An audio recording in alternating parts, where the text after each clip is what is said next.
milionário entrou no quarto sem avisar e de repente parou completamente, chocado com a cena inacreditável. A faxineira, com um olhar misterioso e gestos desesperados, fazia algo impensável com seus indefesos gêmeos. O silêncio foi quebrado apenas por um suspiro contido. E o que aconteceu nos segundos seguintes vai te deixar sem palavras, abalado até o fundo da alma. Ricardo Lacerda estava de pé em frente à janela panorâmica de seu escritório no 30º andar, observando São Paulo se estender sob ele como um mapa de possibilidades. A cidade fervilhava de vida, mas ele se sentia alheio a todo aquele movimento, como se estivesse olhando o mundo através de um vidro grosso que não só o protegia do barulho, mas também o isolava das verdadeiras emoções. Sua empresa, Ecovisão, era uma das maiores de energia renovável do Brasil. A mídia o chamava de visionário, líder em transições energéticas, símbolo dos negócios modernos. Nas paredes pendiam certificados, prêmios do setor, fotos com governadores e ministros. Tudo isso atestava o sucesso que ele construíra com as próprias mãos. Mas quando à noite voltava para sua residência em Alphaville, aquele brilho nos olhos se apagava. A casa que um dia deveria ser um templo de felicidade familiar, agora parecia um museu, bonita, organizada, mas desprovida de alma. Cada cômodo era perfeitamente decorado, cada detalhe pensado. Jasmin cuidava disso em vida, e agora a equipe de funcionários continuava sua visão com um zelo quase religioso. Os gêmeos de 6 anos, Mateus e Isabela, estavam em casa, mas Ricardo raramente os via. Saía cedo pela manhã, voltava tarde. Os fins de semana passava no escritório ou em reuniões de negócios. Sabia que não era o certo, mas não conseguia agir de outra forma. O trabalho era sua fuga, o único lugar onde sentia controle sobre a realidade. As crianças tinham tudo, os melhores brinquedos, roupas, professores particulares, babás. As necessidades materiais eram supridas com folga. Mas Ricardo sabia que isso não bastava. Via isso nos olhos deles, quando às vezes se encontravam no corredor, aquele brilho de esperança que rapidamente se apagava quando percebiam que o pai estava novamente com pressa. Mateus era um menino introspectivo, de caráter semelhante ao dele. Gostava de construir estruturas complexas com blocos. Passava horas montando quebra-cabeças. Isabela era o oposto do irmão. Viva, cheia de energia, mas também propensa a explosões repentinas de choro que ninguém conseguia direcionar ou compreender.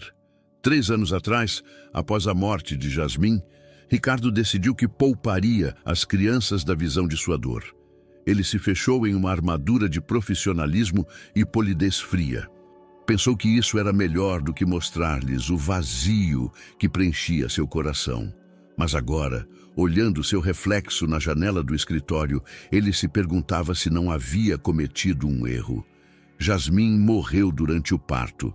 Complicações que ninguém previu levaram não apenas sua esposa, mas também sua crença de que a vida poderia ser previsível. Em um instante, tudo o que haviam planejado desabou. A casa, que deveria ser cheia de risadas e proximidade familiar, tornou-se um lugar de silêncio e lamentos não ditos. Desde então, Ricardo funcionava como um robô. Despertador pela manhã, banho rápido, café, ida para o escritório. Às vezes, ao passar perto do quarto das crianças, ouvia suas vozes, mas tinha medo de entrar. Tinha medo de que vissem nele o que ele mesmo percebia.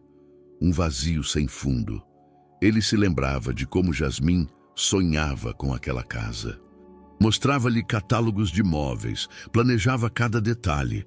Queria que fosse um lar cheio de amor, um lugar onde as crianças cresceriam em uma atmosfera acolhedora. Ricardo, dizia ela, colocando a mão na barriga arredondada. Prometa-me que seremos uma família feliz, ele prometeu, mas não conseguiu cumprir sua palavra. Agora, de pé em sua cozinha estéril, Jantando sozinho, ele se perguntava para onde havia ido aquela versão de si mesmo que um dia fora capaz de sonhar com o futuro. Às vezes, ouvia os passos das crianças no andar de cima, suas vozes abafadas, mas não conseguia se forçar a subir e perguntar como havia sido o dia delas. Amanhã seria mais um dia, reuniões, decisões de negócios, mais sucessos que não lhe trariam alegria. E à noite, ele voltaria para aquela casa-museu, onde cada cômodo lhe lembrava o que havia perdido e o que não conseguia reconstruir. Diana Costa acordou às 5 da manhã, como de costume. Não precisava de despertador. Seu relógio interno estava ajustado para as primeiras horas desde a infância, passada no lar de crianças, onde o dia começava com o sol nascente. O apartamento que alugava em Osasco era pequeno e modesto, mas limpo e organizado. Era seu primeiro lugar próprio na terra, o primeiro onde não precisava dividir com os outros nem pedir permissão para cada movimento.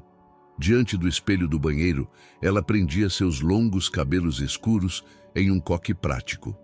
Não tinha tempo nem dinheiro para cabeleireiro, mas aprendeu a cuidar de si mesma. No lar de crianças, tudo era comum. Roupas, brinquedos, às vezes até os nomes soavam parecidos, para facilitar para as cuidadoras. Somente agora, aos 23 anos, ela estava descobrindo quem realmente era. Trabalhar como faxineira não era seu sonho, mas era um trabalho honesto e lhe permitia ser independente. Diana tinha um talento para perceber as necessidades dos outros. Talvez porque ela mesma esperou tanto tempo para que alguém notasse as suas.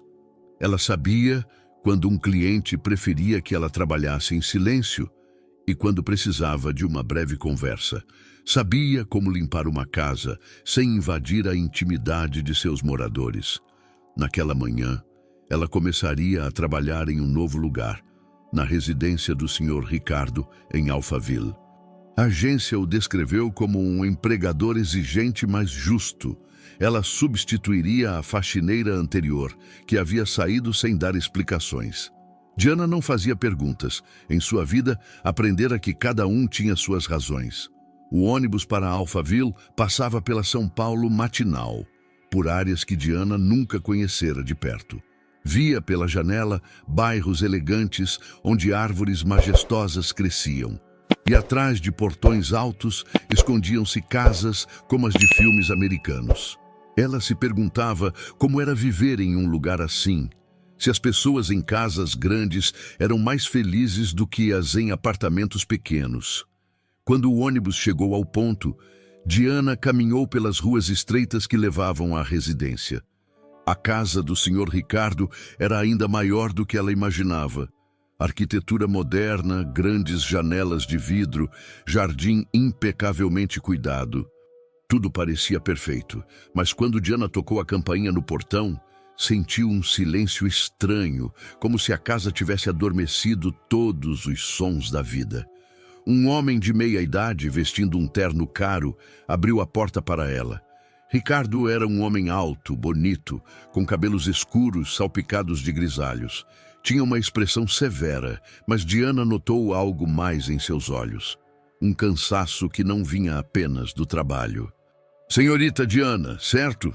Ele perguntou sem sorrir, mas educadamente. "Vou lhe mostrar a casa e explicar o que espero." Ele a guiou pelo térreo, enumerando os cômodos em tom de relatório. A sala com uma lareira que parecia nunca ter sido usada. A sala de jantar com uma mesa para 12 pessoas, onde provavelmente ninguém se sentava. A cozinha equipada com os mais recentes aparelhos, mas desprovida de quaisquer vestígios de cozimento. Tudo estava impecavelmente limpo, mas também frio, como se fossem plantas de um decorador de interiores e não um lugar onde alguém morava. "As crianças estão lá em cima", disse ele parando no pé da escada. "Por favor, não as incomode sem necessidade. Elas têm suas atividades." Diana assentiu, mas mentalmente pensou na estranheza daquele pedido. No lar de crianças nunca se falava em crianças como algo que não deveria ser incomodado. As crianças eram vivas, barulhentas, precisavam de atenção. Essa era a natureza delas. Ricardo saiu logo depois das 8, deixando-a sozinha na casa grande. Diana começou a trabalhar na sala, limpando metodicamente cada superfície. Mas não podia deixar de notar detalhes que contavam uma história. Fotografias emolduradas, parcialmente encobertas por outros objetos, como se alguém quisesse escondê-las. Marcas de dedos na mesa de vidro, que indicavam que alguém de fato, às vezes, ficava ali. E o tempo todo ela as ouvia. Passos no andar de cima, vozes abafadas, às vezes o barulho de algo caindo. As crianças estavam em casa, mas ninguém parecia se importar com elas. Onde estava a babá? Os professores? Alguém que pudesse se interessar por elas? Por volta das 10, ela ouviu um choro. A menina chorava em algum lugar lá em cima e ninguém ia consolá-la. Diana parou com o pano na mão. No lar de crianças, ela aprendeu que uma criança chorando é uma criança que precisa de ajuda. Não se podia ignorar isso. Mas o Sr. Ricardo havia dito claramente para não incomodar as crianças. O choro continuava. O choro no andar de cima cessou tão abruptamente quanto começou, mas Diana não conseguia se concentrar no trabalho. Cada som do andar de cima prendia sua atenção. Passos, sussurros, às vezes um silêncio tão profundo que ela se perguntava se as crianças estavam mesmo lá. Durante a pausa para o almoço, ela se sentou na cozinha com seu sanduíche. A casa parecia ainda maior e mais vazia quando ela não estava fazendo nada. O sol entrava pelas grandes janelas, iluminando a poeira que dançava no ar, mas nem mesmo aquela luz natural conseguia aquecer a atmosfera do lugar. De repente, ela ouviu passos leves na escada. Virou-se e viu duas crianças paradas na porta da cozinha. Um menino e uma menina, aparentemente gêmeos. Deviam ter uns 6 ou 7 anos, vestidos com roupas caras, mas com expressões inseguras.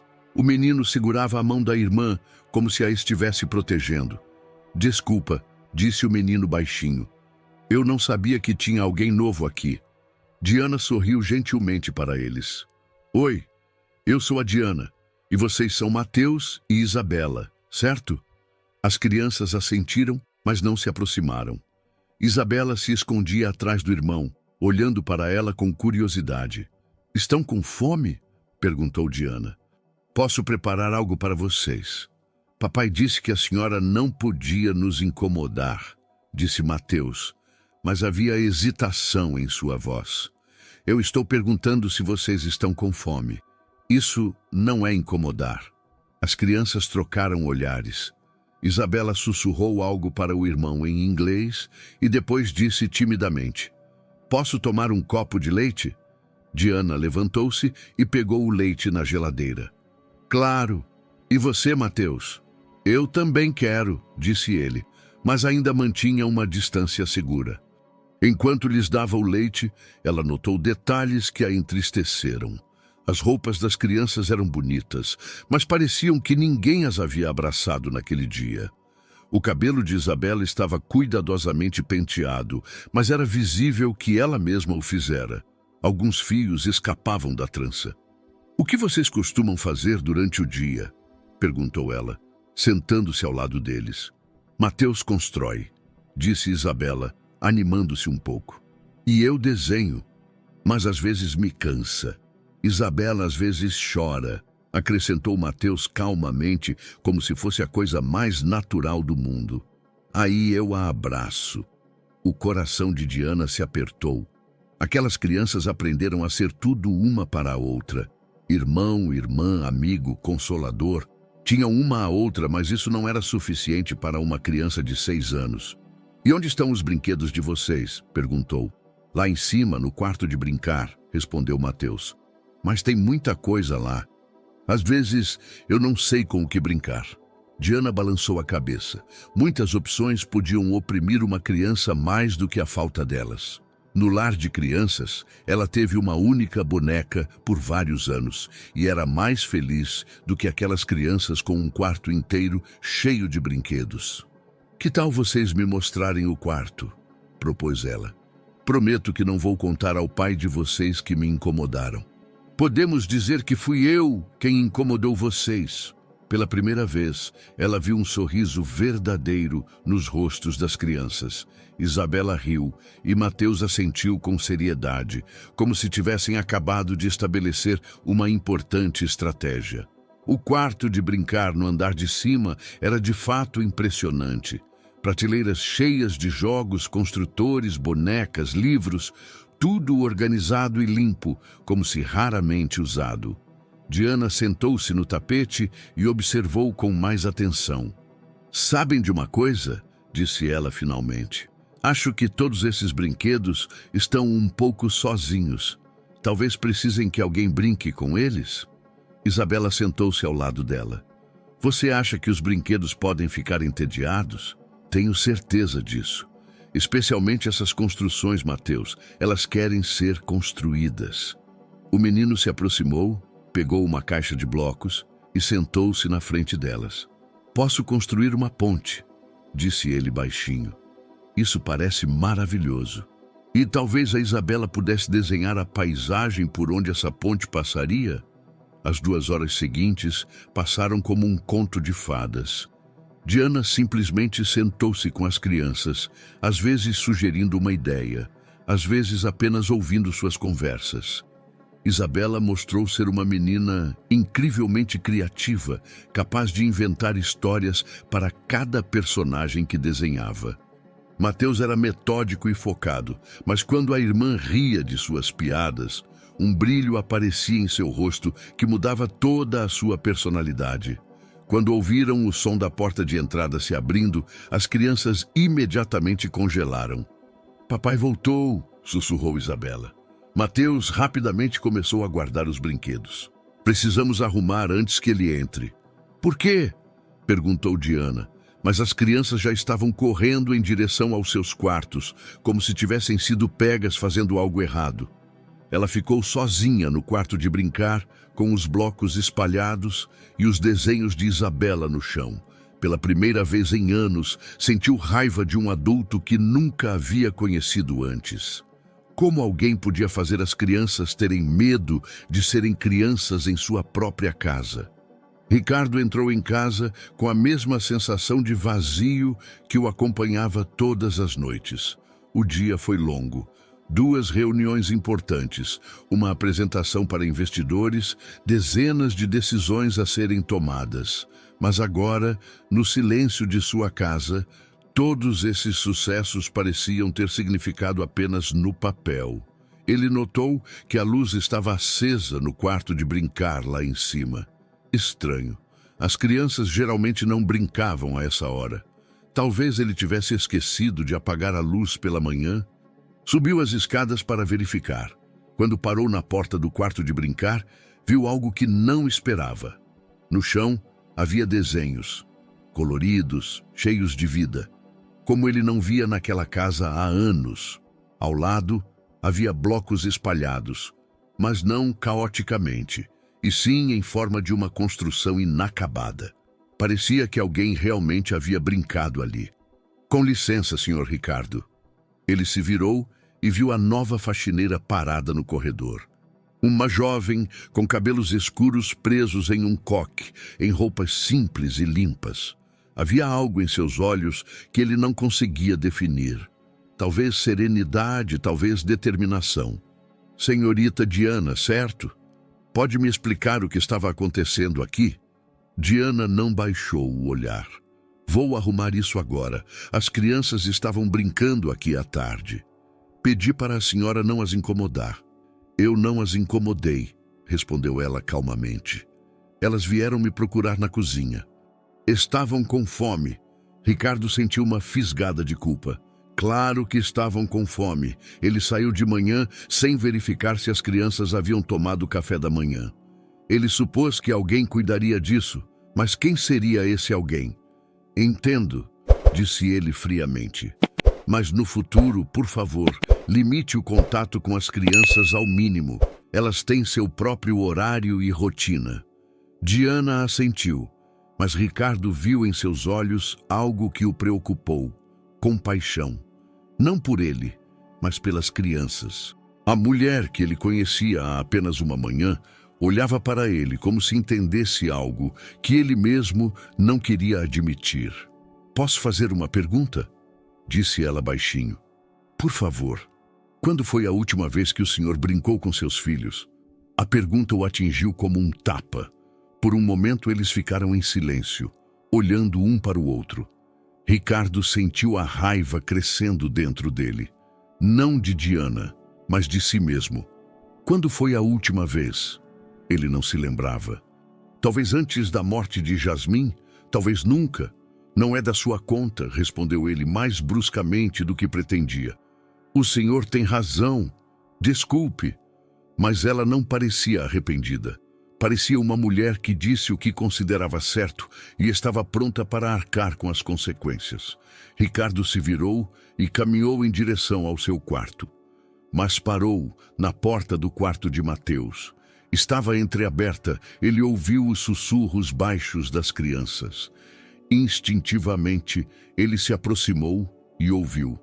"Você acha que o papai está bravo?" sussurrava Isabela. "Não sei", respondeu Mateus, "mas ela foi legal. A primeira pessoa que não nos disse para ficarmos quietos. Ela ouviu minhas histórias sobre os desenhos e ela me ajudou a construir uma ponte melhor." Ricardo sentiu como se alguém apertasse seu coração. Seus filhos sentiam falta de alguém que simplesmente os ouvisse. Alguém que notasse seus desenhos e construções. E ele, o pai deles, era como um fantasma naquela casa, presente fisicamente, mas invisível emocionalmente. Ele entrou em seu quarto e fechou a porta. Na cômoda havia uma foto de Jasmim durante a gravidez. Ela sorria com as mãos na barriga. Ele se lembrava de como ela falava sobre o futuro, sobre o tipo de pai que ele seria, sobre noites em família, férias juntos, os primeiros passos das crianças. "Prometa-me", ela dizia nos últimos dias da gravidez, "que se algo me acontecer, você não permitirá que nossos filhos cresçam sem amor." Ele prometeu, mas não cumpriu sua palavra. Por 3 anos, ele se convenceu de que trabalhava pelos filhos, que lhes garantia um futuro, que seu sucesso era a segurança deles. Mas a verdade era outra. Ele estava fugindo. Da dor, da responsabilidade, do risco de perder alguém novamente. Naquela noite, ele deitou na cama, ouvindo o silêncio da casa. Mas não era um silêncio tranquilo. Era um silêncio cheio de ausência. Ausência de risos, de conversas, de tudo o que faz uma casa ser um lar. E pela primeira vez em anos, ele se perguntou se não era tarde demais para mudar alguma coisa. Será que as crianças, que aprenderam a viver sem ele, queriam que ele voltasse? Será que a mulher que naquela tarde lhe fez a pergunta mais difícil de sua vida não estava certa? Quando finalmente adormeceu, ele sonhou com Jasmim. Mas desta vez, o sonho não era um pesadelo. Jasmim estava sentada no quarto de brincar, brincando com as crianças, rindo de suas piadas. E quando ela olhou para ele, não havia reprovação em seus olhos. Havia uma pergunta: "O que você vai fazer com isso?" A semana seguinte trouxe mudanças sutis, mas perceptíveis, no ritmo da casa. Diana chegava todas as manhãs pontualmente às 8, mas agora as crianças já a esperavam. Ricardo notou isso por acaso, quando um dia saiu mais tarde que o normal e viu pela janela Mateus e Isabela parados no portão, procurando por seu ônibus. Ele não disse nada, mas começou a observar. Não diretamente, mas furtivamente, escutando os sons da casa, enquanto trabalhava em seu escritório. Ele ouvia risadas que não havia naquelas paredes há anos. Às vezes, as vozes das crianças cantando músicas que ele conhecia de sua própria infância, mas que pareciam esquecidas para sempre. Diana tinha o dom da naturalidade. Não tentava ser uma mãe substituta ou educadora para as crianças. Ela estava simplesmente presente, ouvia suas histórias, admirava os desenhos de Isabela, ajudava Mateus em suas construções complexas. Ela fazia tudo isso enquanto limpava a casa, como se a multitarefa fosse sua segunda natureza. Ricardo cedeu em uma manhã de quinta-feira. Entrou na cozinha para tomar café e encontrou uma cena que o surpreendeu. Diana estava no fogão, preparando algo que cheirava a panquecas, e as crianças, sentadas na bancada da cozinha, a ajudavam, misturando a massa em uma tigela. "Papai!" Isabela correu até ele com o rosto sujo.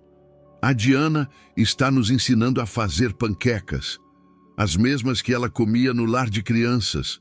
Ricardo olhou para Diana, que se virou do fogão com as bochechas coradas. "Desculpe, Sr. Ricardo. As crianças estavam com fome e na geladeira..." Ela começou a se explicar. "Não", ele a interrompeu. Está bom." Pela primeira vez em anos, ele se sentou na bancada da cozinha ao lado de seus filhos. Mateus lhe entregou uma colher. "Quer experimentar a massa, pai?" perguntou timidamente. Ricardo pegou a colher e provou. A massa era simples, caseira, mas tinha o sabor de tudo o que sua casa carecia, o sabor de família. "Está boa", disse ele. E o sorriso de Mateus valia mais do que todos os contratos de negócios que ele havia assinado naquele ano.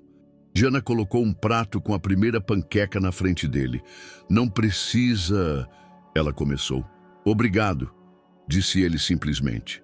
Eles comeram juntos em silêncio, mas não era um silêncio constrangedor.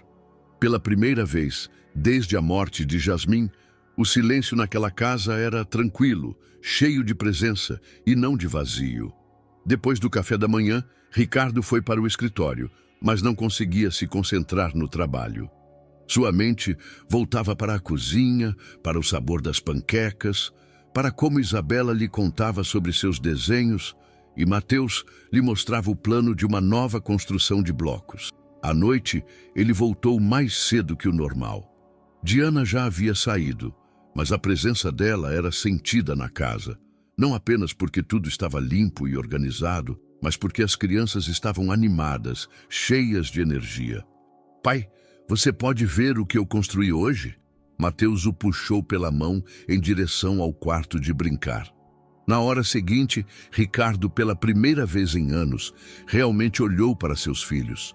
Ele ouviu as histórias de Isabela sobre a princesa que vivia no castelo de blocos de Mateus. Ele viu seu filho, com a seriedade de um engenheiro, explicar por que certos elementos da construção precisavam ser colocados de uma determinada maneira. Essas crianças eram inteligentes, criativas, cheias de vida. E por 3 anos ele não havia notado isso, porque tinha medo de olhar. Naquela noite, enquanto os colocava para dormir, Isabela disse: "Papai, amanhã você também vai tomar café da manhã com a gente?" "Se vocês quiserem", respondeu ele. "Queremos", disse Mateus rapidamente. "A Diana diz que as conversas mais importantes acontecem à mesa." "E o que você pensa?" perguntou Ricardo. "Acho que ela tem razão", respondeu o menino seriamente. Mas a gente não tinha com quem conversar à mesa. As palavras do filho o atingiram como um martelo. As crianças comiam sozinhas, por 3 anos comiam sozinhas, porque ele estava muito absorto em sua própria dor para notar as necessidades delas. "A partir de amanhã, vamos comer juntos", disse ele. "Prometo." "Sério?" Isabela sentou-se na cama, animada. "Sério?" Ao sair do quarto, ele ouviu as crianças sussurrarem uma para a outra. "Você acha que a Diana vai fazer o que ela disse?" perguntou Isabela. "O que ela disse?" "Que às vezes os adultos precisam de ajuda para se lembrar de como ser felizes." Ricardo parou no corredor.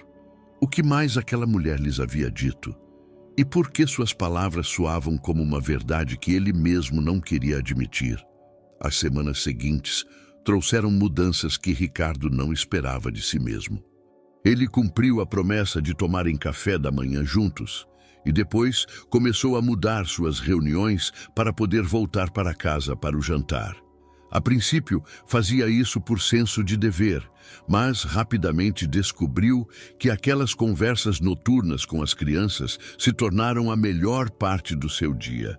Diana era um elemento discreto, mas constante dessa nova rotina. Ela nunca impunha sua presença, mas estava sempre ali quando era preciso.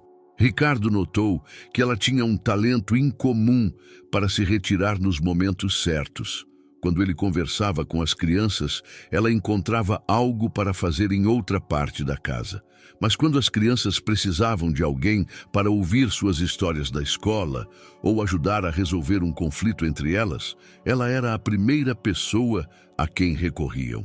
Em uma tarde de sábado, Ricardo decidiu surpreender as crianças com uma ida ao cinema. Quando entrou em casa, pronto para anunciar seu plano, deparou-se com uma cena que o deteve. Na sala, no chão, em frente à lareira, que pela primeira vez em anos estava acesa, os três estavam sentados. Diana lia um livro em voz alta, e Mateus e Isabela estavam deitados ao seu lado, absortos em cada palavra. Por um momento, ele ficou parado na porta, observando. A luz da lareira dançava em seus rostos.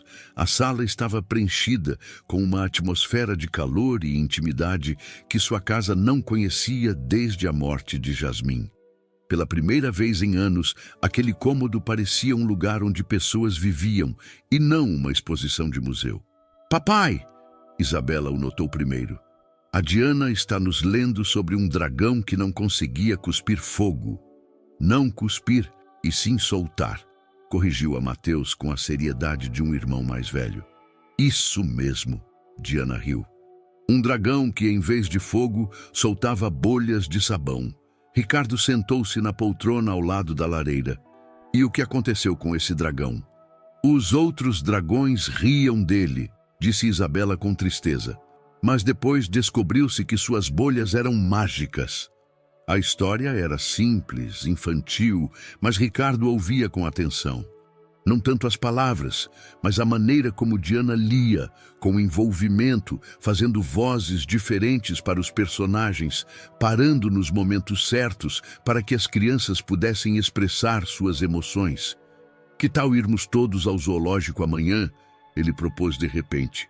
"Faz tempo que não saímos juntos para nenhum lugar." As crianças reagiram com entusiasmo, mas Mateus perguntou: "A Diana também vai?" Ricardo olhou para ela e ela rapidamente balançou a cabeça. "Esse é um tempo para vocês com o papai", disse ela gentilmente. "Eu tenho outros planos para amanhã." Mas Isabela já estava se agarrando a ela. "Mas a gente quer que você vá, não é, Mateus?" "Por favor", disse o menino, o que era raro para ele. "Vai ser mais legal com você." Ricardo viu a incerteza nos olhos de Diana. Ela sabia que estava cruzando uma linha invisível, que de empregada doméstica ela estava se tornando algo mais. Mas as crianças já haviam decidido por ela. "Se o senhor permitir", disse ela finalmente. "Claro", respondeu Ricardo, embora ele mesmo não compreendesse totalmente o que estava acontecendo dentro dele. Aquela mulher estava se tornando parte da vida deles de uma forma que ele não havia planejado, mas que parecia natural e certa. O dia seguinte no zoológico foi uma descoberta para toda a família. Ricardo não se lembrava de quando havia rido tão sinceramente como quando Isabela tentava imitar os movimentos dos flamingos, e Mateus explicava com seriedade científica os princípios da caça dos leões. Diana tirava fotos com o celular, registrando momentos que pareciam bons demais para serem verdadeiros. Em certo momento, enquanto as crianças corriam para o recinto dos pinguins, Ricardo e Diana ficaram sozinhos em um banco. "Obrigado", disse ele baixinho. "Pelo quê?" "Por ter devolvido a infância a eles. E talvez a mim também." Diana olhou para ele com surpresa. "Não fui eu, Sr. Ricardo. Foi o senhor que finalmente se permitiu vê-los." Por um momento eles ficaram em silêncio, observando seus filhos, pois era assim que ele havia começado a pensar neles, como nossos filhos, embora ainda não conseguisse dizer em voz alta.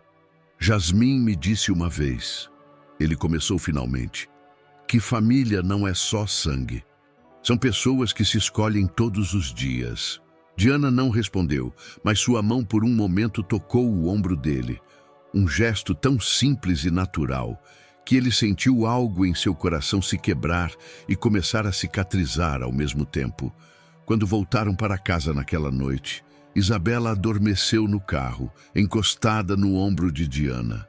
Mateus olhava pela janela, mas a cada instante olhava para os adultos na frente, como se quisesse ter certeza de que aquele belo dia realmente havia acontecido.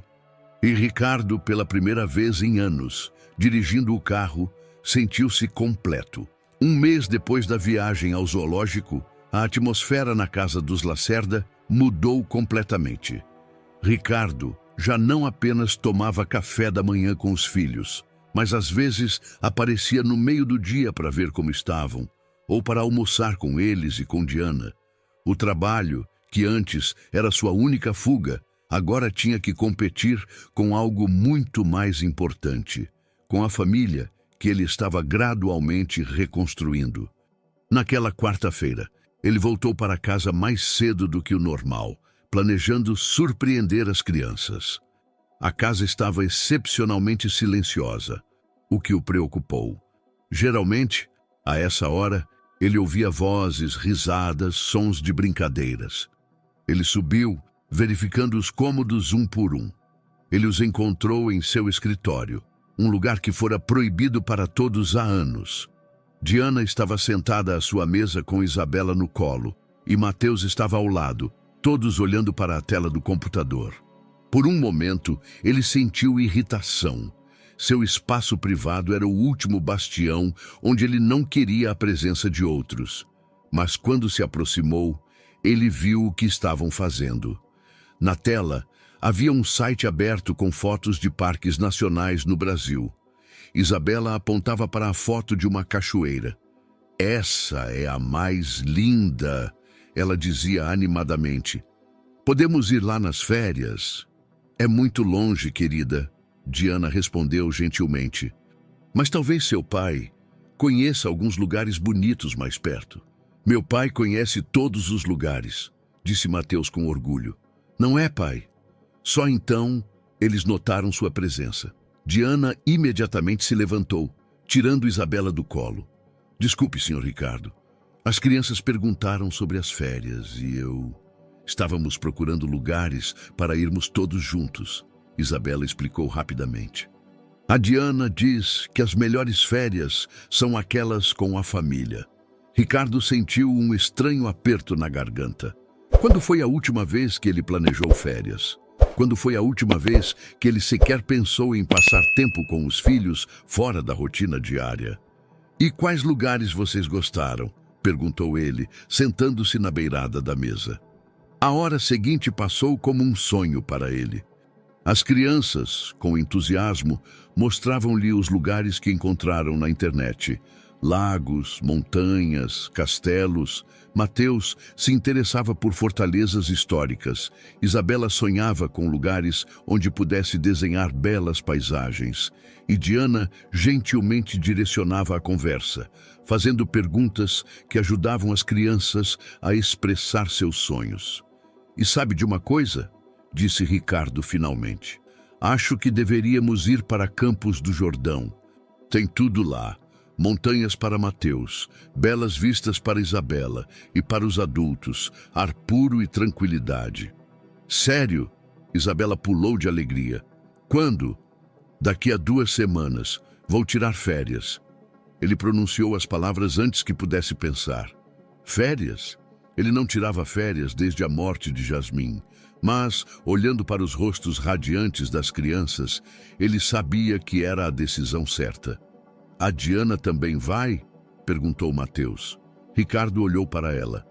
Ela estava parada perto da janela, tentando ser invisível, mas ele viu em seus olhos a mesma incerteza de sempre quando as crianças propunham que ela fizesse parte dos planos da família. "Isso depende dela", disse ele finalmente.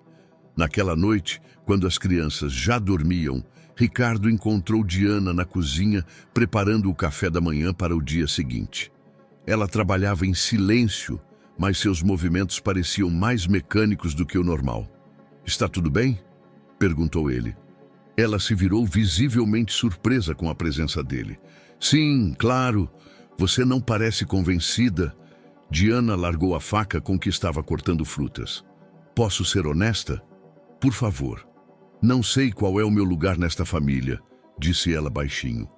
"Comecei a trabalhar aqui como faxineira, mas agora as crianças me tratam como parte da família, o senhor também. Mas eu ainda não sei quem devo ser." Ricardo se aproximou. Pela primeira vez em meses, ele realmente olhou para aquela mulher. Não como uma empregada doméstica, não como babá das crianças, mas como uma pessoa. Ela tinha um rosto delicado, mas em seus olhos havia a força de alguém que passou por muitas dificuldades e aprendeu a tirar sabedoria delas em vez de amargura. "E quem você gostaria de ser?" perguntou ele. "Não sei se tenho o direito de querer", respondeu ela. "Toda a minha vida fui alguém de quem os outros precisavam por um tempo. No lar de crianças, depois em vários empregos. Nunca fui alguém que alguém quisesse manter por mais tempo. E se alguém quisesse?" Ela olhou para ele surpresa. "O que o senhor quer dizer?" Ricardo sentiu que estava à beira de algo que não podia voltar atrás. Nas últimas semanas, ele observou como aquela mulher trouxe vida de volta à sua casa. Como ela fez seus filhos sorrirem novamente. Como ela o ajudou a reencontrar o pai que se havia perdido dentro dele. "Quero dizer que talvez você não precise ser apenas uma faxineira. Talvez você possa ser parte da família. De verdade. Eu não entendo. Eu também não totalmente", admitiu ele. "Mas sei que sem você, esta casa voltaria a ser um museu. Sei que meus filhos, pela primeira vez desde a morte da mãe, estão realmente felizes. E sei que eu, pela primeira vez em anos, me sinto um pai e não um estranho em minha própria casa." Diana ficou em silêncio por um longo tempo, olhando para o chão. "E a memória da sua esposa?" perguntou ela finalmente. Aquela pergunta o atingiu inesperadamente. Por um momento ele pensou em Jasmine, no que ela diria se visse sua família se reconstruindo graças a outra mulher. "Acho", disse ele lentamente, "que Jasmine gostaria que nossos filhos fossem felizes. E acho que ela entenderia que a felicidade às vezes vem de lugares que não esperamos." Naquela noite, quando Diana concordou em ir com eles para Campos do Jordão, Ricardo deitou na cama, pensando em como sua vida havia mudado. Alguns meses atrás, ele era um homem solitário que se escondia de sua própria família. Agora, ele planejava férias juntos com uma mulher que, em seu coração, havia deixado de ser uma empregada e se tornara alguém muito mais importante. Alguém que ele poderia amar.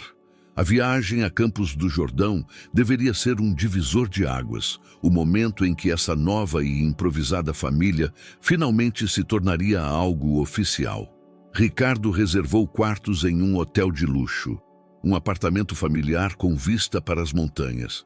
Pela primeira vez em anos, ele planejava algo por prazer, não por obrigação. Mas 3 dias antes da viagem, tudo desmoronou. Naquela manhã, Ricardo acordou mais cedo que o normal para finalizar as últimas pendências antes das férias. Ao descer, ouviu vozes na cozinha, de Diana e de alguém estranho. Um homem. Parou na soleira da porta e viu uma cena que fez seu sangue gelar nas veias. Na bancada da cozinha estava sentado um jovem, talvez na casa dos 30, com uma jaqueta de couro e tatuagens nos antebraços. Ele bebia café da caneca de Ricardo e conversava com Diana tão à vontade, como se a conhecesse há anos. "Diana", disse Ricardo friamente, "eu não sabia que tínhamos visita." Ela se virou rapidamente e um rubor apareceu em seu rosto. "Senhor Ricardo, este é Cássio, meu conhecido do lar de crianças." Cássio se levantou e estendeu a mão. "Bom dia. Desculpe a invasão, mas a Diana disse que estava trabalhando aqui desde cedo." Ricardo apertou sua mão, mas não havia calor em seus olhos. "Sério?" O Cássio acabou de voltar da Alemanha, explicou Diana nervosamente. Ele estava trabalhando lá na construção. Parou na minha casa por alguns dias para resolver umas burocracias. E pensei em visitar a Diana no trabalho, acrescentou Cássio com um sorriso. Queria ver em que luxos ela está agora. Algo no tom dele não agradou a Ricardo. Havia um toque de condescendência, como se ele olhasse para Diana de cima. Entendo. E por quanto tempo o senhor pretende ficar? Depende, respondeu Cássio, olhando para Diana. Talvez eu consiga convencer a Diana a voltar para uma vida normal comigo. O que significa vida normal? Perguntou Ricardo mais bruscamente do que pretendia. Ah, sabe, trabalho para pessoas do seu patamar. Não sei se é saudável se apegar a filhos dos outros e fingir ser quem não é. O silêncio que se seguiu foi tão denso que podia ser cortado com uma faca. Diana empalideceu e seus olhos se encheram de lágrimas que ela tentava conter. Acho que o senhor deveria ir embora, disse Ricardo calmamente, mas havia um tom de aço em sua voz. Perdão? Deveria ir embora? Da minha casa? Cássio olhou para ele com diversão. E o senhor acha que tem o direito de decidir a vida da Diana? Ela é apenas sua faxineira, meu senhor. Saia! A palavra soou tão baixa que Cássio não entendeu imediatamente seu peso. Mas quando ele olhou nos olhos de Ricardo, viu algo que o fez levantar da cadeira. Diana, vamos. Não vou ficar aqui ouvindo esse rico arrogante. Saia! O grito de Ricardo foi tão alto que ecoou pela cozinha. Cássio recuou um passo, mas antes que pudesse dizer qualquer coisa, as crianças correram para a cozinha, assustadas com o barulho. O que está acontecendo? Perguntou Isabela, abraçando-se a Diana. Papai, por que você está gritando? Mateus olhou para o pai com preocupação. Ricardo de repente percebeu o que havia acontecido. Ele havia perdido o controle na frente das crianças, na frente de Diana. Ele agiu como um animal selvagem defendendo seu território, e não como um homem civilizado. Desculpe, ele sussurrou.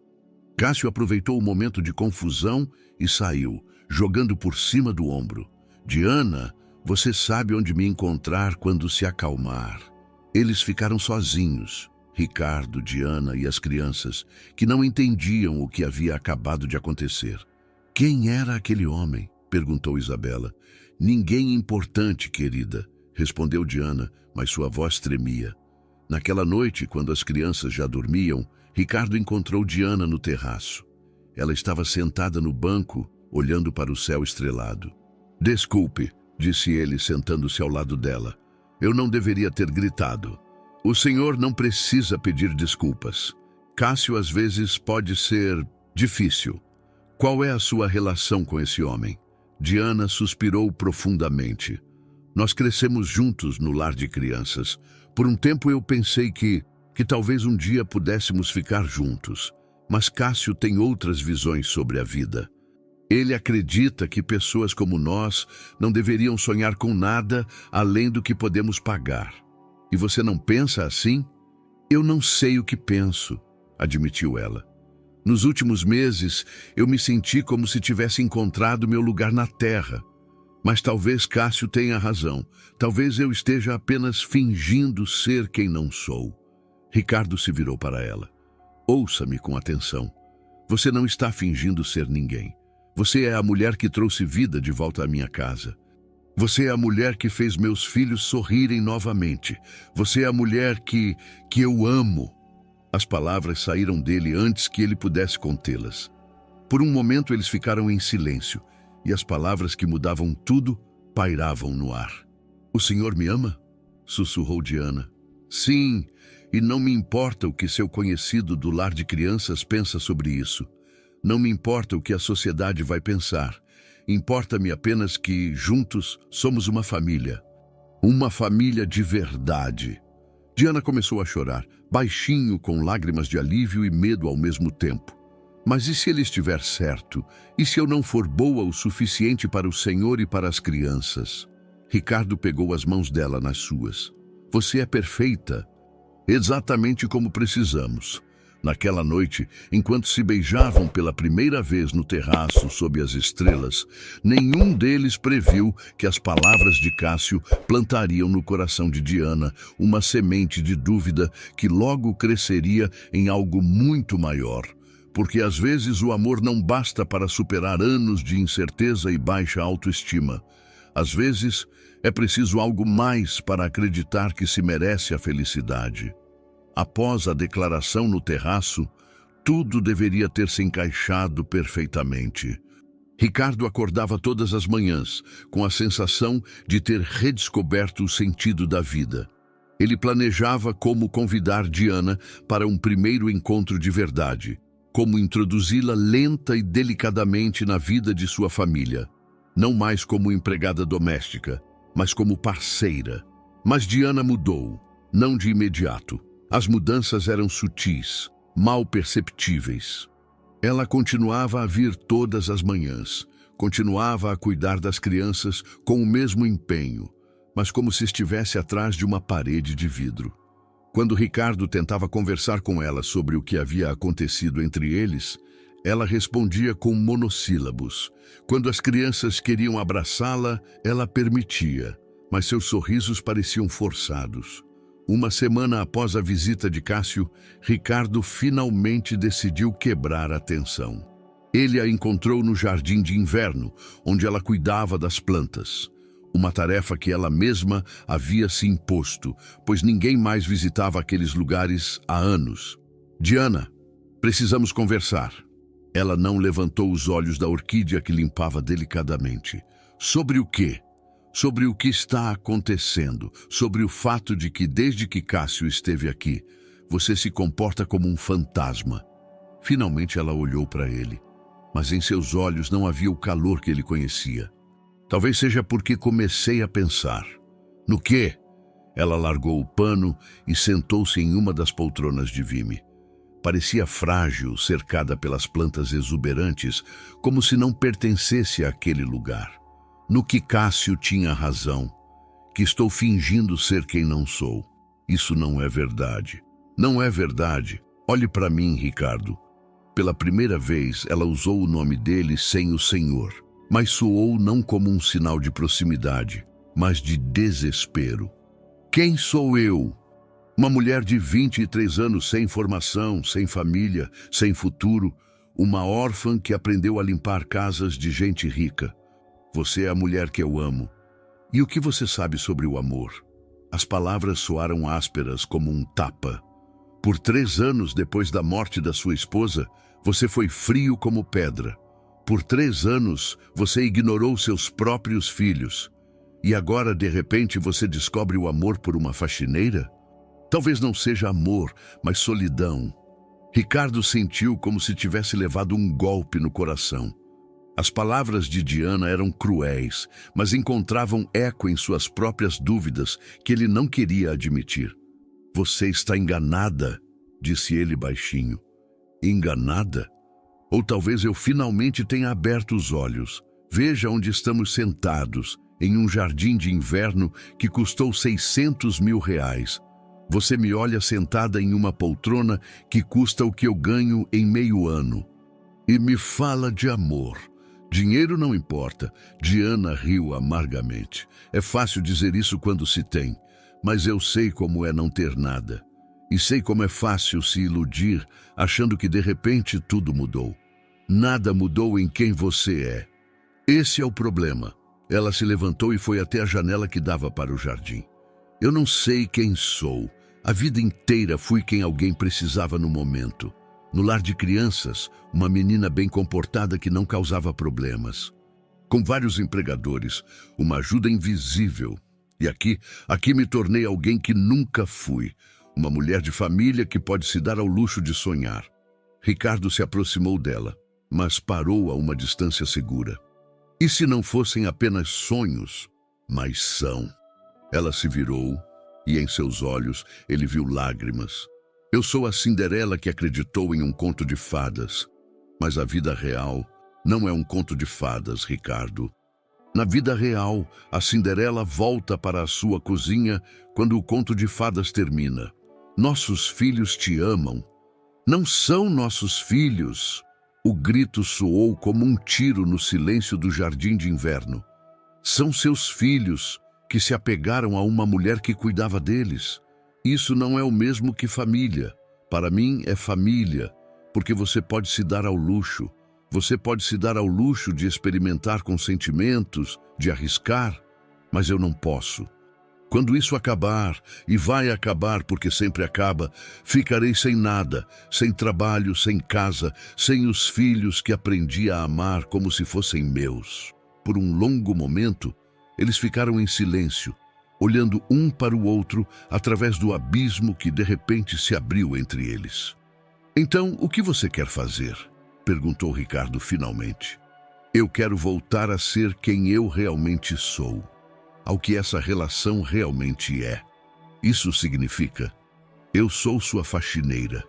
Você me paga pelo trabalho, isso é tudo. As palavras o atingiram como uma faca. Nos últimos meses, ele havia esquecido que um dia era assim que o relacionamento deles parecia. Que aquela mulher que ele amava, que se tornou o centro de seu mundo, era alguém que havia vindo para sua casa para limpar o chão. Diana, por favor. Não. Ela passou por ele em direção à porta. Não torne isso mais difícil do que precisa ser. E as crianças? Como você vai explicar a elas que de repente você deixou de ser aquela que eu nunca fui? Ela parou na soleira.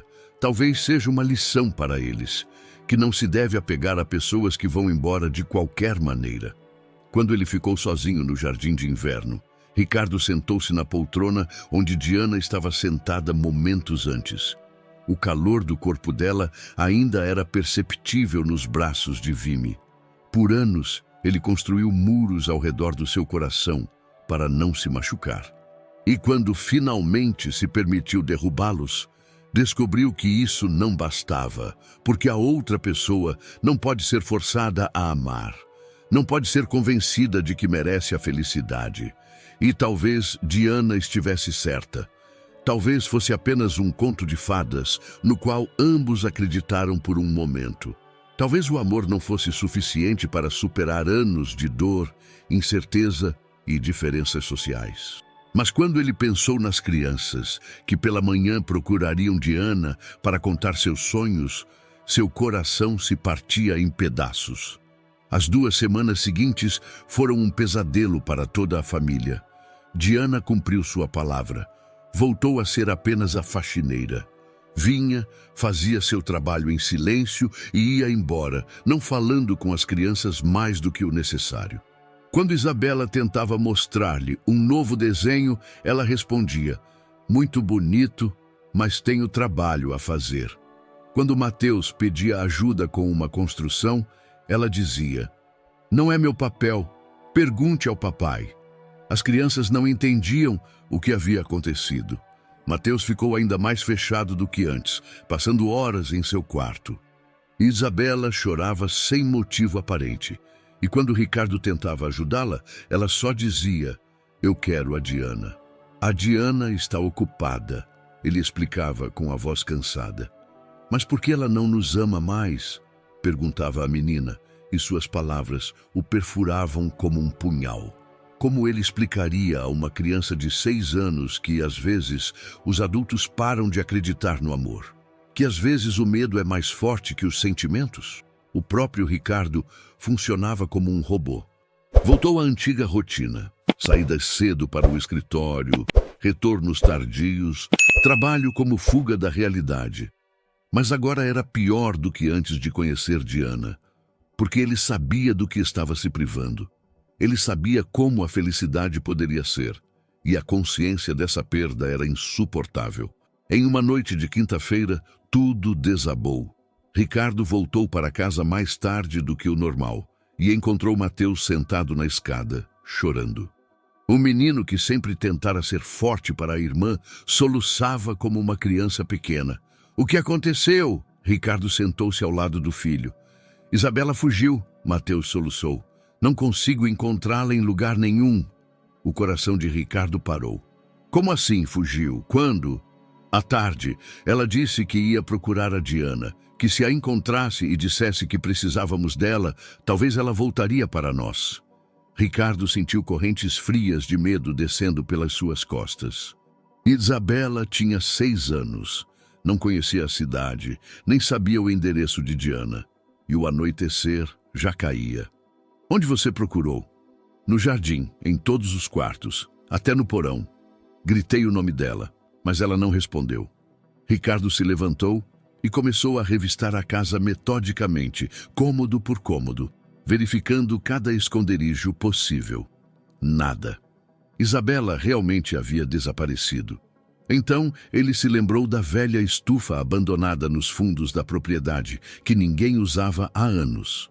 Correu para lá com uma lanterna, rezando para que a filha lhe estivesse segura. Ele a encontrou encolhida atrás de velhos vasos, encharcada pela chuva que havia começado a cair 1 hora antes. Ela chorava baixinho, segurando nos braços uma boneca quebrada, a única coisa que ela havia levado de casa. Isabela! Ele correu até ela, envolvendo-a em sua jaqueta. Ela estava com frio e tremia. Papai! Ela se agarrou a ele com toda a força. Eu não conseguia encontrar a Diana. Eu não sei onde ela mora. Vamos para casa. Você está toda molhada. Em casa, ele a cobriu com um cobertor quente e preparou chá. Mateus não se afastou da irmã por 1 segundo, como se tivesse medo de que ela desaparecesse novamente. Por que você fugiu, querida? Perguntou Ricardo quando a menina finalmente parou de tremer. Porque eu queria que a Diana voltasse para a gente, disse ela com uma voz pequena. Ela era como uma mãe, e agora ela está triste e não quer mais ficar com a gente. Isabela, adultos às vezes têm problemas, mas a culpa é nossa. Mateus o interrompeu. Fizemos algo de errado. Ricardo olhou para seus filhos, para Isabela enrolada no cobertor, com os cabelos despenteados e os olhos marejados, para Mateus, que parecia carregar nos ombros pequenos o peso do mundo inteiro. Não, disse ele com firmeza, a culpa não é de vocês. É minha. Naquela noite, quando as crianças já dormiam, Ricardo sentou-se em seu escritório, olhando para o cartão de visitas que carregava na carteira há 2 semanas. O endereço de Diana, que ele encontrou em seus documentos pessoais. Ele sabia que não deveria ter feito aquilo, mas agora também sabia que não tinha escolha. No dia seguinte, pela manhã, ele foi ao apartamento dela. Ela morava em um prédio antigo em Osasco, no 4º andar. O edifício era bem cuidado, mas modesto, mundos distantes de sua residência. Quando ele bateu, ninguém abriu por um bom tempo. Finalmente, a porta se abriu um pouco, mas a corrente permaneceu. Ricardo! A voz de Diana estava cheia de surpresa. O que você está fazendo aqui? Preciso conversar com você. Eu já te disse tudo. A Isabela fugiu de casa ontem. Ela estava te procurando. A corrente caiu imediatamente e a porta se abriu. Diana parecia não ter dormido há semanas. Estava pálida, com olheiras, e seus cabelos, geralmente arrumados, estavam despenteados. Ela está bem? Fisicamente, sim, mas emocionalmente... Ricardo balançou a cabeça. Ela não entende por que você de repente deixou de ser a mãe dela. Eu nunca fui a mãe dela. Você foi, e minha recusa em chamar isso pelo nome não muda o fato. Diana o deixou entrar no apartamento. Era pequeno, mas limpo e aconchegante. Nas paredes havia desenhos de Isabela e fotos de suas excursões juntos. A visão dessas lembranças fez Ricardo sentir uma fisgada no coração. Por que você as guardou? Perguntou ele.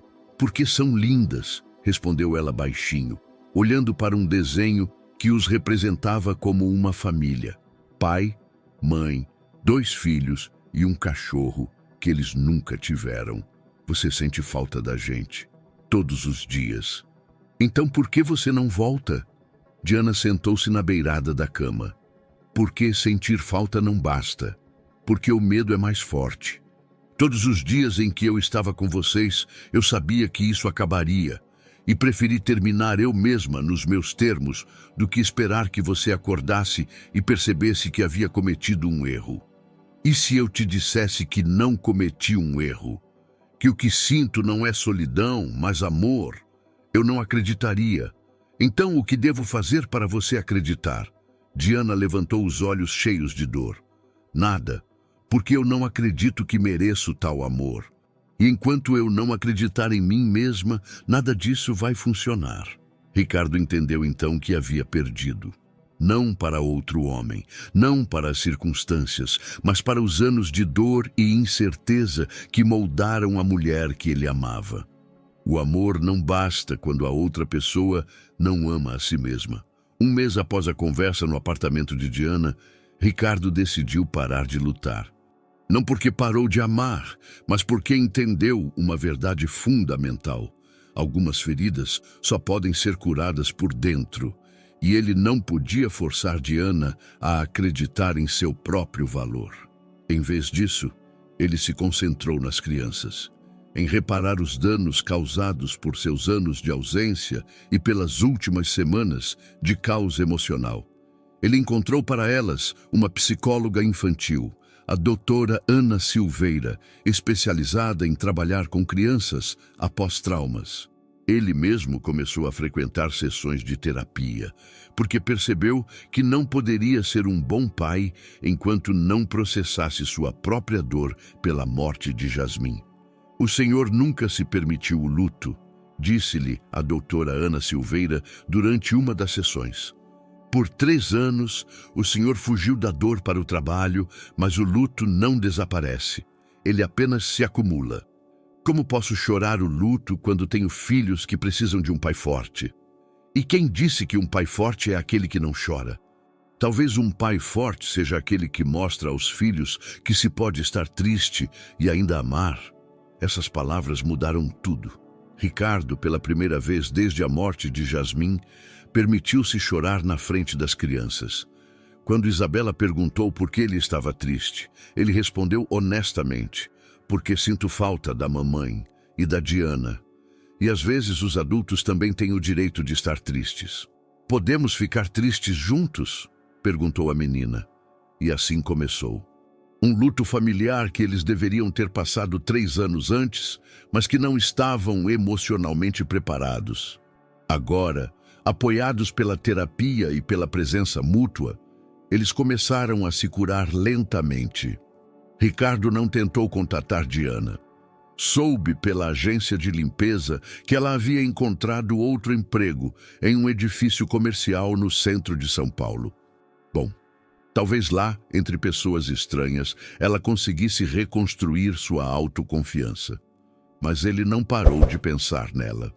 Especialmente à noite, quando ele colocava as crianças para dormir. E elas perguntavam se Diana também pensava nelas. Com certeza, ele respondia, embora ele mesmo não tivesse certeza. Em uma noite de novembro, tudo mudou. Ricardo voltou para casa e encontrou uma senhora na porta.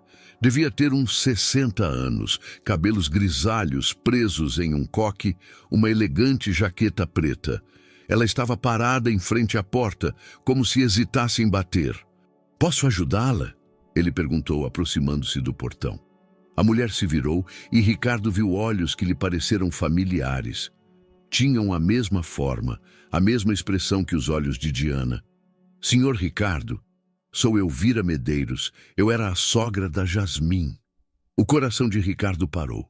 A mãe de Jasmim, a mulher que ele não via desde o funeral, que havia rompido o contato com ele, culpando-o pela morte da filha. Dona Elvira. Ele não sabia o que dizer. Poderíamos conversar sobre os netos e sobre outras coisas. Ele a convidou para entrar. As crianças já dormiam, então eles se sentaram na sala, perto da lareira. Elvira olhou ao redor do cômodo com surpresa. "A casa parece viva", ela disse. "Da última vez que estive aqui, tudo era tão estéril. Muita coisa mudou. Eu soube. Uma amiga minha viu o senhor com as crianças no zoológico. Disse que vocês pareciam uma família feliz." Ricardo não respondeu. Ele não sabia aonde aquela conversa o levaria. Onde está aquela jovem a quem as crianças estavam tão apegadas? Ela foi embora. Não trabalha mais aqui. Entendo. Elvira ficou em silêncio por um momento. Ricardo, eu vim aqui para pedir desculpas. Perdão? Depois da morte de Jasmim, eu o culpei por tudo. Pensei que se ela não estivesse grávida, se vocês não tivessem decidido ter filhos, mas isso foi injusto. Jasmim queria essas crianças mais do que qualquer coisa no mundo. Ricardo sentiu algo se quebrar em seu peito. Por 3 anos eu pensei que a culpa era minha. Não foi culpa de ninguém, foi uma tragédia. Mas o que aconteceu depois, isso sim foi culpa sua. O que a senhora quer dizer? Ter abandonado essas crianças emocionalmente.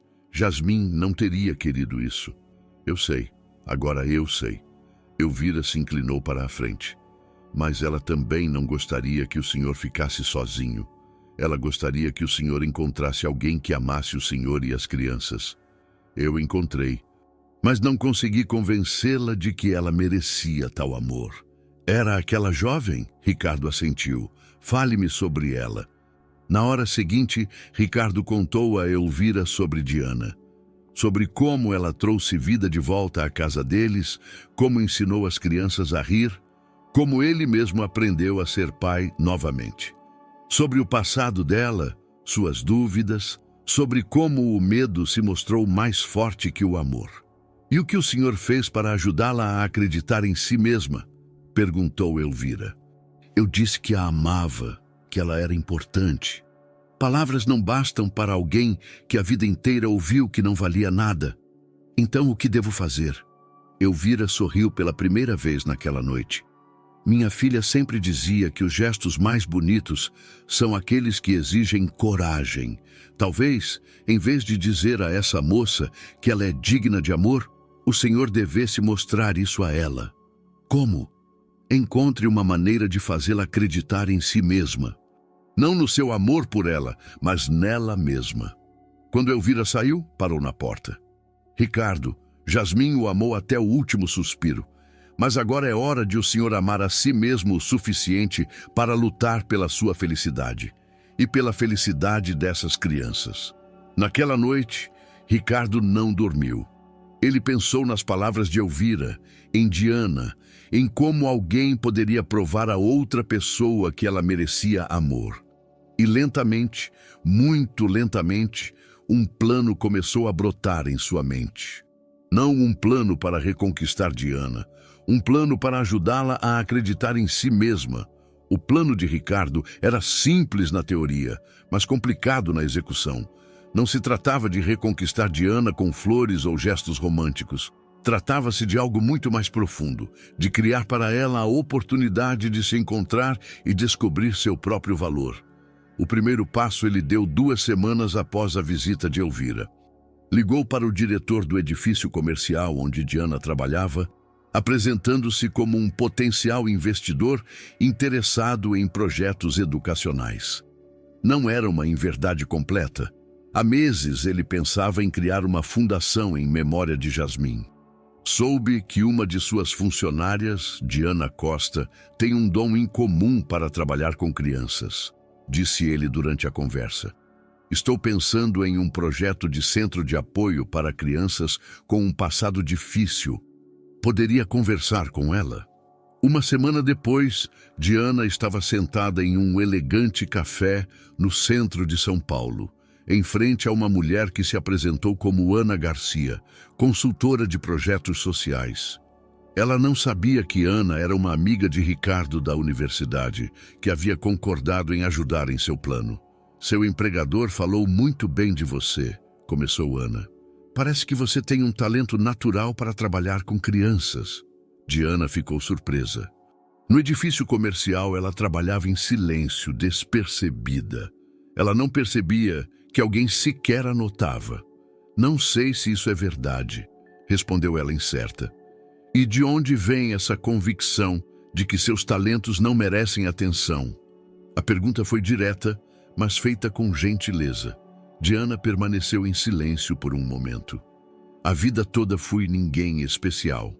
No lar de crianças, depois em vários empregos. Sempre fui apenas uma pessoa que ajuda os outros a serem felizes.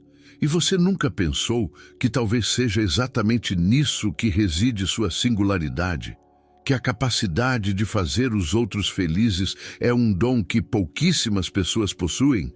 Ana passou 2 horas com ela, conversando sobre seu passado, sobre as crianças do lar de crianças, sobre como Diana sempre conseguia encontrar uma maneira de consolar uma criança triste ou resolver um conflito entre colegas. A cada minuto, Diana falava mais e mais, como se alguém estivesse realmente interessado nela pela primeira vez na vida. "Você tem uma ideia para um projeto próprio?" perguntou Ana ao final da conversa. "Às vezes eu sonhava com um lugar para crianças que, como eu, cresceram sem família. Um lugar onde elas pudessem aprender, mas também simplesmente ser crianças. Onde ninguém lhes diria para serem gratas por cada migalha de atenção. Isso soa como algo que poderia interessar ao nosso investidor." Naquela noite, Diana voltou para seu apartamento com o coração batendo mais rápido que o normal. Pela primeira vez em meses, sentiu algo parecido com esperança, não por um retorno à vida antiga, mas por construir algo novo, seu. Ela não sabia que Ricardo esperava pelo telefonema de Ana, como quem espera um veredito. "E então?" perguntou ele assim que ela atendeu. "Há um fogo nela que ela mesma não vê", respondeu Ana. "Mas também há tanto medo que é assustador.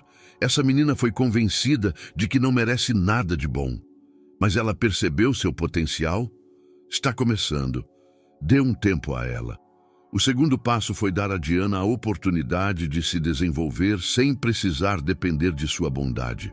Ricardo financiou anonimamente um curso de pedagogia e psicologia infantil em uma renomada instituição de ensino superior, e um amigo seu da faculdade sugeriu que esse curso fosse oferecido a Diana como uma bolsa para pessoas com aptidões excepcionais para o trabalho com crianças. Quando Diana recebeu o telefonema com a oferta, por um momento pensou que fosse um engano. "Mas eu não tenho o ensino médio completo", disse ela à mulher que a recrutava. "É um curso profissionalizante, não uma graduação, e sua experiência de vida foi avaliada como equivalente à formação formal." Nas primeiras semanas de estudo, Diana sentia-se uma impostora. Sentava-se nas aulas ao lado de pessoas com diplomas, ouvia palestras sobre teorias que não tinham nomes, mas que ela instintivamente aplicava há anos. Gradualmente, porém, começou a entender que sua intuição tinha fundamentos científicos, que o que ela fazia com as crianças de Ricardo não era um acaso, mas resultado de habilidades naturais enriquecidas pela experiência de vida. O terceiro passo foi o mais difícil. Ricardo teve que demonstrar paciência e evitar qualquer contato direto. Por 4 meses, ele não tentou vê-la, não ligou, não escreveu. As únicas informações sobre ela recebia Diana, que sistematicamente se encontrava com Diana sob o pretexto de consultorias para o projeto. Nesse tempo, as crianças perguntavam por ela todos os dias. "Quando a Diana volta?" perguntava a Isabela todas as noites antes de dormir. "Não sei, querida, mas talvez ela não precise voltar para que possamos ser felizes. Mas seríamos mais felizes com ela." Essa era uma verdade que Ricardo sentia dolorosamente todos os dias. A casa funcionava. As crianças estavam mais saudáveis emocionalmente graças à terapia. Ele próprio havia aprendido a estar presente. Mas faltava a todos aquele calor que Diana trazia. O momento decisivo aconteceu em março, quando Ana ligou para ele com a notícia. Diana terminou o curso com as melhores notas. Ela já tem um plano concreto para seu centro. E pela primeira vez, desde que a conheço, ela falou de si mesma com orgulho. "Como assim com orgulho?" Ela disse: "Acho que tenho algo valioso a oferecer às crianças." Isso pode parecer comum, mas para ela é uma revolução. Ricardo sabia que era o momento certo para o último elemento de seu plano. No dia seguinte, Ana encontrou-se com Diana no mesmo café da primeira vez. "Tenho uma proposta para você", disse ela. Nosso investidor gostaria de financiar seu projeto. Equipamento completo para o centro, salário pelos primeiros 2 anos de atividade, orçamento para todas as necessidades. Diana empalideceu. Isso não pode ser verdade. Há uma condição. Qual? Ele gostaria de se encontrar com você, pessoalmente. Por quê? Ana sorriu gentilmente.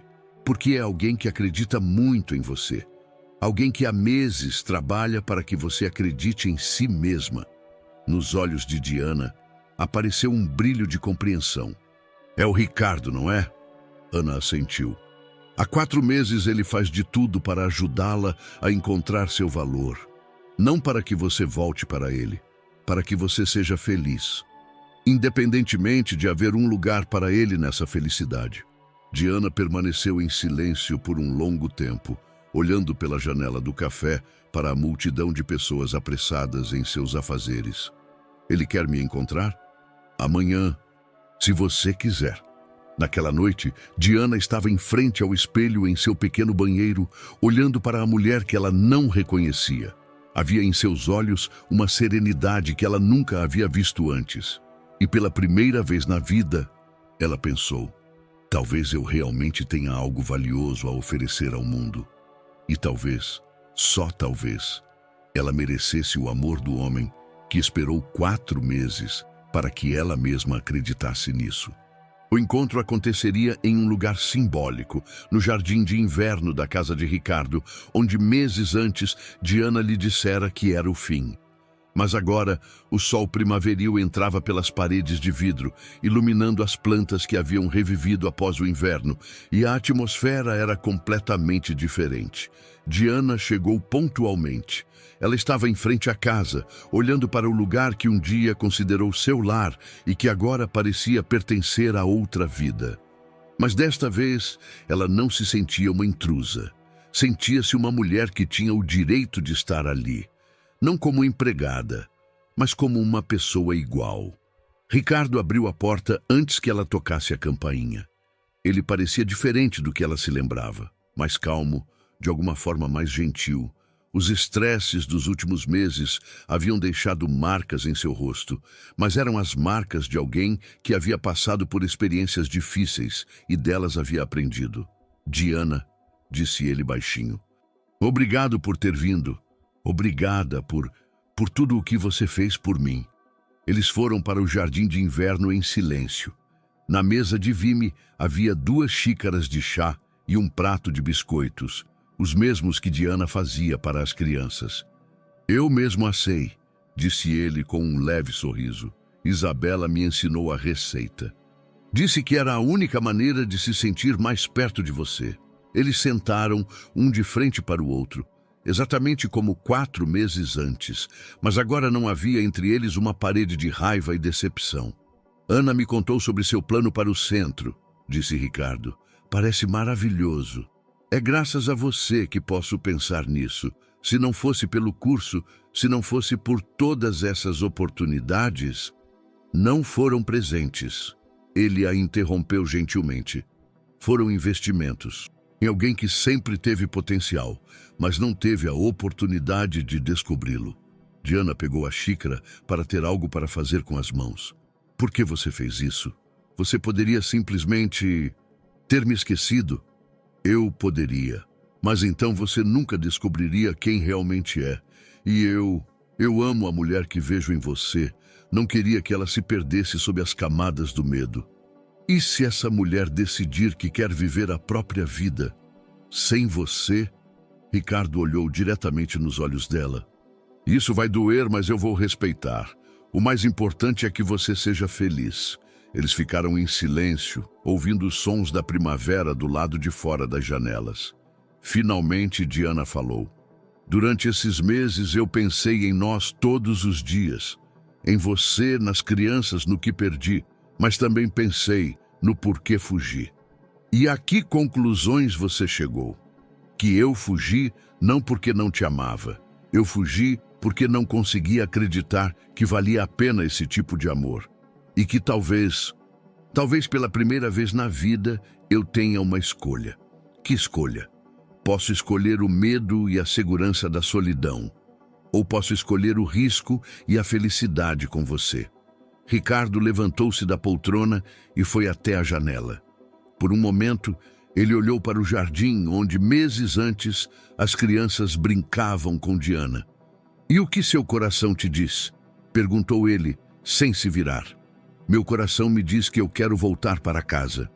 Mas a razão me diz que talvez seja bom demais para ser verdade.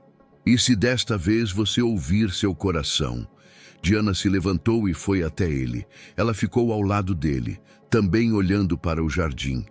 "As crianças, elas ainda se lembram de mim?" "Lembram. Mateus terminou a construção em que estava trabalhando quando você foi embora. É um castelo para uma princesa que se perdeu na floresta, mas que finalmente encontrou o caminho de volta para casa. E a Isabela?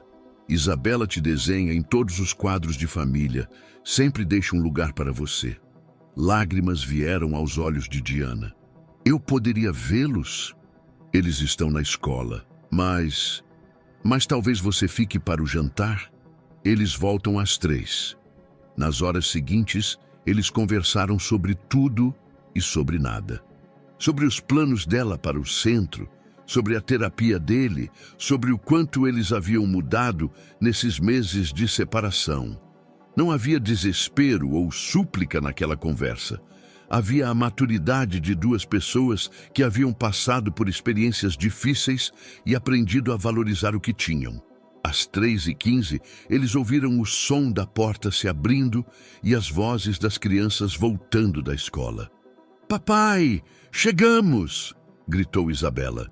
"Estou no jardim de inverno", Ricardo respondeu. Passos no corredor, depois na escada, e de repente Isabela apareceu na porta do jardim de inverno, com a mochila nas costas e a surpresa nos olhos. "Diana!" sussurrou ela, como se não acreditasse nos próprios olhos. "Oi, querida." A menina jogou a mochila no chão e correu até ela, pulando em seu colo com toda a força de uma criança de 6 anos. "Você voltou!" "Eu sabia que você ia voltar." Mateus apareceu na porta um momento depois, mais cauteloso, mas com os olhos cheios de esperança. "Você vai ficar com a gente?" perguntou ele à sua maneira, sem rodeios. Diana olhou para Ricardo, depois para as crianças e finalmente para si mesma no reflexo da janela. Ela viu uma mulher que, pela primeira vez na vida, sabia quem era e o que queria. "Se vocês me quiserem, sim, eu fico." Naquela noite, quando as crianças já dormiam, após uma longa noite de histórias sobre a escola, sobre o que haviam feito nesses meses, sobre todos os desenhos de Isabela e as construções de Mateus, Ricardo e Diana estavam sentados no terraço.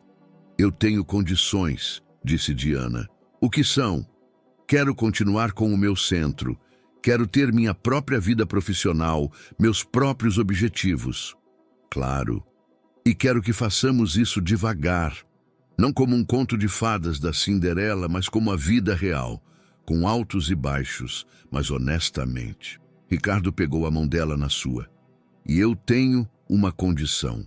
"Qual?" "Que desta vez, quando for difícil, você não fuja, que resolvamos os problemas juntos." "Eu prometo." A primeira noite de Diana em casa, em 4 meses, foi tranquila. Ela dormiu no quarto de hóspedes, porque de fato eles estavam fazendo isso devagar. Mas pela primeira vez em meses, ela adormeceu com a sensação de estar exatamente onde deveria estar. E pela parede em seu quarto, Ricardo também dormia tranquilamente, sabendo que às vezes o amor significa deixar a outra pessoa ir, para que ela possa voltar por vontade própria. E que às vezes as histórias mais bonitas não terminam com um grande final, mas com um começo silencioso de algo novo. 1 ano depois, a casa dos Lacerda parecia completamente diferente. Não por causa de mudanças na decoração, embora Diana tivesse adicionado delicadamente alguns toques próprios, mas por causa da atmosfera. A casa vivia. Ouvi-se risadas, conversas, às vezes até discussões, mas daquelas que terminavam em desculpas e abraços. Diana já dirigia seu centro novo lar há 6 meses. Um lugar pequeno e aconchegante no centro de São Paulo, onde crianças de lares de crianças podiam ir depois da escola, fazer a lição de casa. Mas, acima de tudo, aprender que são importantes e valiosas. Ela tinha 3 voluntários e uma lista de espera por vagas. Às vezes voltava para casa cansada, mas sempre com os olhos cheios de luz. Hoje, a Cássia sorriu pela primeira vez, contou a Ricardo no jantar. Ela tem 12 anos e diz que não se lembra da última vez que se sentiu feliz. Ricardo ouvia essas histórias com orgulho. Ele via a mulher que amava desdobrar asas, cuja existência ela mesma não sabia. E as crianças, Mateus e Isabela, tratavam o centro como uma parte natural de seu mundo. Às vezes, ajudavam Diana a organizar as atividades. Às vezes, simplesmente brincavam com as crianças mais novas. A gente também estava um pouco triste, disse Isabela um dia a uma das meninas no centro. Mas a Diana nos ensinou a ser felizes. Naquela noite de março, Ricardo e Diana estavam sentados no jardim de inverno, o lugar que se tornara seu recanto favorito para conversas. Por um ano, eles sistematicamente restauraram a vida das plantas que haviam sido negligenciadas por anos. Agora, o jardim de inverno estava cheio de flores, ervas, pequenas árvores. Simbolizava tudo o que haviam realizado juntos, o trabalho paciente sobre o que havia sido danificado, mas não morrera. Tenho uma surpresa para você, disse Ricardo, entregando-lhe um envelope. Diana o abriu e encontrou um documento que fez seus olhos se encherem de lágrimas. É uma escritura de doação, disse ela sussurrando. O centro é oficialmente seu. O prédio, o equipamento, um fundo para os primeiros 5 anos de operação. Não é meu investimento. É o seu próprio projeto. Mas por quê? Porque quero que você nunca duvide de que é independente. Que o que existe entre nós é sua escolha e não uma necessidade. Diana se levantou e foi até ele. Após 1 ano vivendo juntos, sua proximidade física era natural, mas ainda cheia da ternura dos primeiros apaixonados. Você sabe que eu já tomei minha decisão há muito tempo, não sabe? Disse ela, beijando-o delicadamente. Eu já te escolhi há muito tempo. Nós. Eu sei. Mas às vezes é preciso dizer em voz alta. Eles sentaram juntos no sofá de Vime, olhando as estrelas através do teto de vidro. Ainda há uma coisa, disse Ricardo. Depois de amanhã é o 3º aniversário da morte de Jasmim. Diana assentiu. Ela sabia. Durante todo o ano, eles aprenderam a viver com a memória de Jasmim, não como um fantasma que os separava, mas como parte da história da família. As crianças contavam a Diana sobre a mãe, mostravam-lhe fotos, compartilhavam lembranças. E Diana ouvia, não tentando substituir Jasmim, mas encontrando seu lugar naquela história. "O que você quer fazer?" perguntou ela. "Pensei que poderíamos visitar o túmulo juntos, nós 4, e talvez finalmente contar a ela sobre você, oficialmente." Diana ficou em silêncio por um momento, pensando no que aquelas palavras significavam. "Você acha que as crianças estão prontas para isso? Ontem Isabela me perguntou se a mamãe no céu sabia de você. Eu disse que com certeza sim, e então ela disse, que bom, porque eu queria que ela soubesse que estamos felizes." 2 dias depois, os 4 estavam juntos no túmulo de Jasmim Lacerda. Era um dia tranquilo de abril. O sol brilhava suavemente através das jovens folhas das árvores no cemitério. As crianças colocaram desenhos na lápide. Isabela desenhou toda a família, com Jasmim no céu e eles na terra. Mateus escreveu uma carta contando à mãe sobre seus sucessos na escola. "Jasmim", disse Ricardo baixinho, "eu queria te apresentar Diana, a mulher que nos ajudou a aprender a ser uma família, que ama nossos filhos e que eu amo." Diana parou ao lado dele, segurando as mãos de Mateus e Isabela. "Eu prometo a você", disse ela, virando-se para a lápide, "que nunca tentarei substituí-la no coração deles. mas farei o meu melhor para ser para eles o que eles precisam. Farei o meu melhor para que sejam felizes. Isabela levantou a cabeça e olhou para Diana. Você acha que a mamãe gostaria de você? Diana sorriu em meio às lágrimas. Espero que sim, querida. Espero que sim. À noite, quando as crianças já dormiam, Ricardo e Diana estavam na cozinha, planejando as férias. Pela primeira vez, eles iriam viajar para todos os lugares juntos, como uma família oficial. Mateus quer ir para Campos do Jordão, disse Diana. Parece que você prometeu a ele há 1 ano. Eu prometi, mas naquela época eu não sabia se iríamos juntos. E agora você sabe? Ricardo pegou as mãos dela nas suas. Agora eu sei que quero ir com você para todos os lugares, não apenas para as férias. Eu quero construir um futuro com você. Isso soa como um pedido de casamento, senhor. Ricardo, e talvez soe como o início do capítulo mais bonito de nossas vidas, senhorita Diana. Eles se beijaram na cozinha, que 1 ano antes havia sido o local dos primeiros cafés da manhã juntos, e agora era o coração de um lar cheio de amor, risadas e esperança. Lá fora, a primavera despertava para a vida, assim como todos eles despertavam para um novo capítulo. Não perfeito, mas verdadeiro. Não sem dificuldades, mas cheio de possibilidades. Porque às vezes, as histórias mais bonitas são aquelas em que as pessoas aprendem a amar a si mesmas para poder amar os outros. Em que o amor não é um salvamento de conto de fadas, mas uma escolha diária de estarem juntos, apesar de todas as imperfeições. Em que a família não é apenas sangue, mas pessoas que todos os dias decidem ser um lar umas para as outras. Espero sinceramente que tenha gostado da história de hoje.